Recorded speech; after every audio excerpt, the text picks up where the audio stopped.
I'm Logan Crawford, and right now on Spotlight, we're speaking with author Glen Cook. He is the man behind an awesome book called Rules for Rulers Who Don't Know the Rules. And he is sharing invaluable lessons that he learned the hard way, with a keen focus on avoiding common mistakes and learning from problem-solving experiences. This book is an indispensable guide for leaders seeking to make informed decisions and to rule and lead the right way. We are delighted to have Glen join us here today on Spotlight. We thank the team at Sweet Spire Literature Management for helping us put him in the spotlight today. And we ask viewers like you to support writers like him by subscribing to our channel. Glen, great to see you here today on Spotlight. I am honored. The honor is all mine, sir. Are rules for other people? Are there rules when it comes to leading? Should you make up your own rules? Should you break the rules? Let's talk about rules a little bit.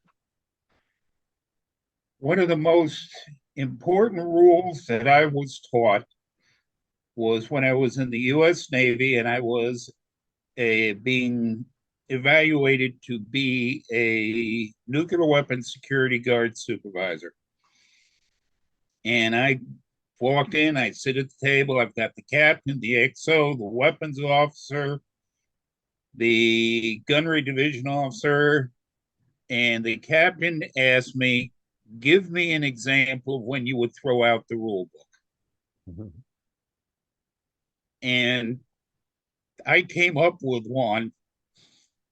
And at the end of the interview, I went out, waited, and there was 3 of us that were applying for the position, and I got it because my throw out the rule book scenario was the best of the 3.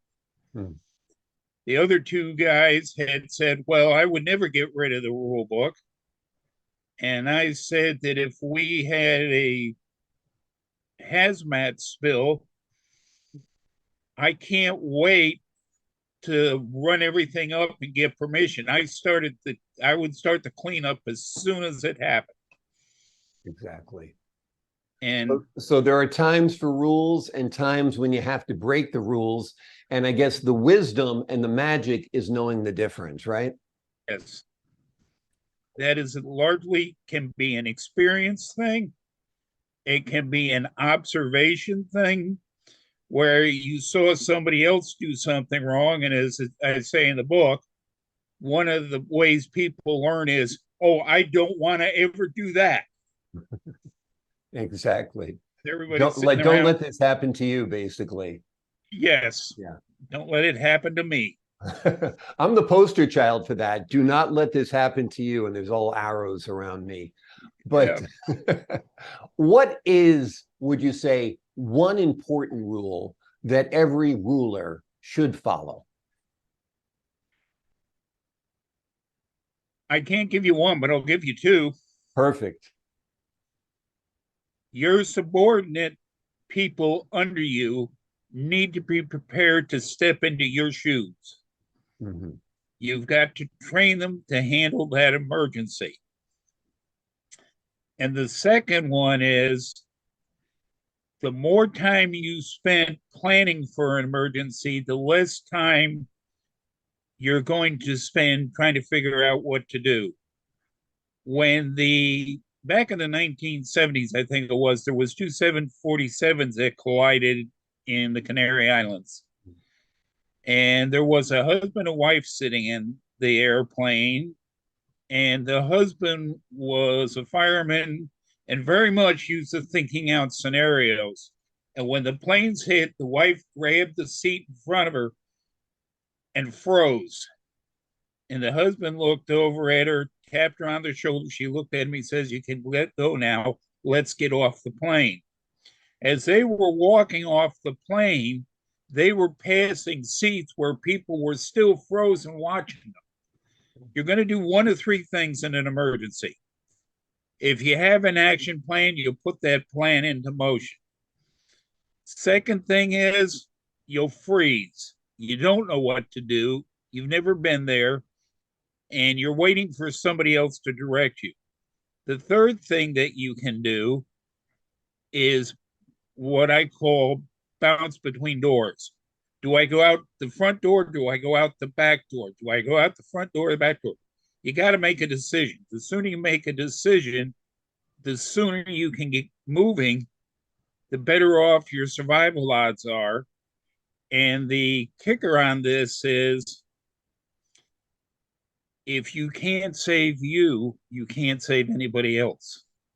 Exactly. You've got to put the oxygen mask on yourself first, as they say on airlines. Mike Tyson also infamously says, everybody has a plan until you get punched in the face. So it's basically expect the unexpected. You have your plan, and that's the plan you're going to follow, but you never know when the unexpected, like that punch in the face, is going to happen, right? Yep. Yeah. Yes, sir. Who did you write this book for? And give the folks at home an overview of what it's about. 1970, or sorry, not 19, 2003, TSA was getting up and running. I joined on, and I was observing things, and my oldest daughter was getting into dating. And I would come home and talk about observations I'd made, and she would talk about the lack of decent husband material. And I started writing down little thoughts, and it became 10 sentences for newly promoted personnel. I had a lead officer that I was supposed to follow, whose sole reason she was a lead is I have a 4-year college degree, so obviously I'm qualified. You can manage buildings, you can manage accounts, animals, cars, herds, tires, take your choice. But to quote Grace Hopper, captain, inventor of the COBOL computer language, you have to lead people. People have to be led. And so we got these discussions going, and I wrote this little page up of 10 sentences and gave it to a couple of newly promoted people, and it was well received. Well, as time went on, it became 20 sentences, and then it became 50 sentences, and I had 2 managers come over to me and ask me for a copy of it on separate times. So I printed out a copy and gave it to them, didn't think anything of it. And that was 2003, 2004 timeframe, I think. Mm-hmm. And by the time I got done, it is 2023, and the book just came out, but it is over 1,000 paragraphs or sections on things to think about. Don't do a uniform inspection if your uniform looks bad. Right. I live in Florida. If I have to evacuate from Florida, I want to go at least 100 miles away into another state. That way I can let people know that my family is safe and I'm not in the danger zone. The emergencies that you're going to face, the leadership that you're going to need, depends on where you're at. Florida doesn't have earthquakes, it has hurricanes. California has earthquakes, but it doesn't have that many blizzards. Michigan and New York have blizzards.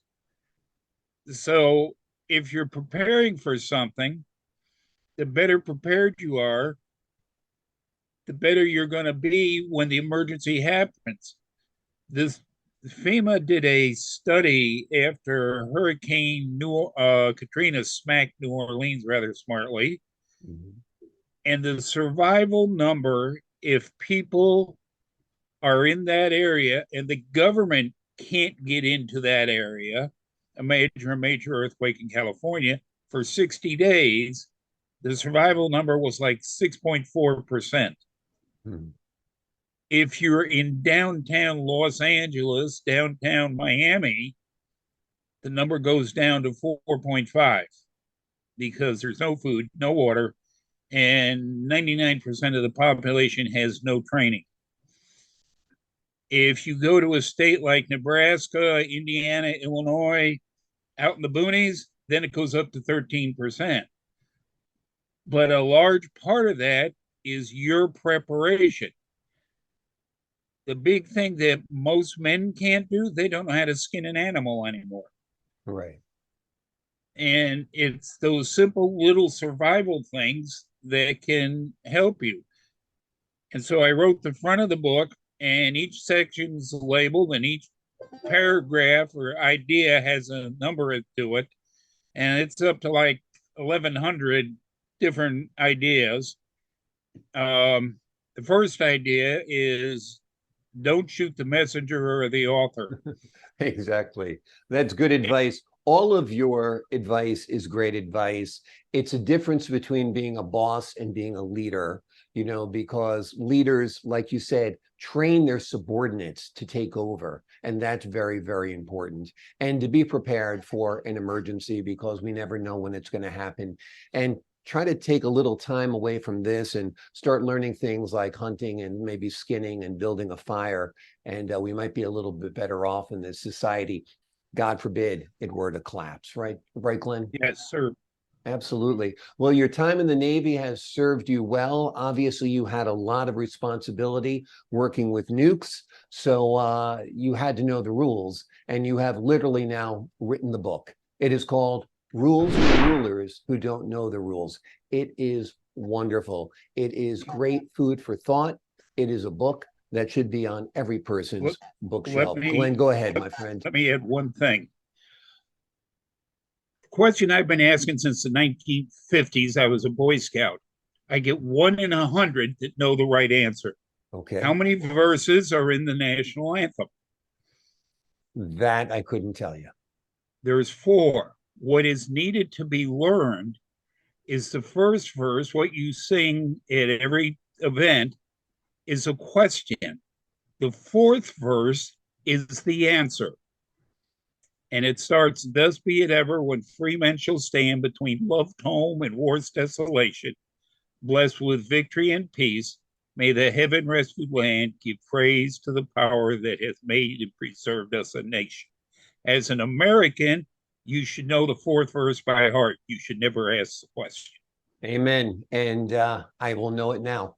3 things I take pride in. Mm-hmm. My comment on the national anthem. Yep. Paragraph 17 on what does it mean to be an American. Mm-hmm. If you haven't read it, take a minute. Okay. And on page 275 starts an article called Bedtime Genius. My oldest daughter was accepted to college at 14. And I had her doing chemistry at 5, algebra the 4th grade. And there's a whole bunch of advice in there. If you got grandkids, any historical story or event makes for a good bedtime story. You get a 4th, 5th, 6th grade book on social studies, copy the history, use that for bedtime stories at 3, 4, 5, 6. When they get to that grade, it's an easy A. Sounds great. And you got a captive audience at that point, and then their brain will marinate the words that you gave them while they're sleeping. Yes. Which is perfect, for sure. Glenn, thank you so much for joining us here today on Spotlight. My honor, sir. The honor is all.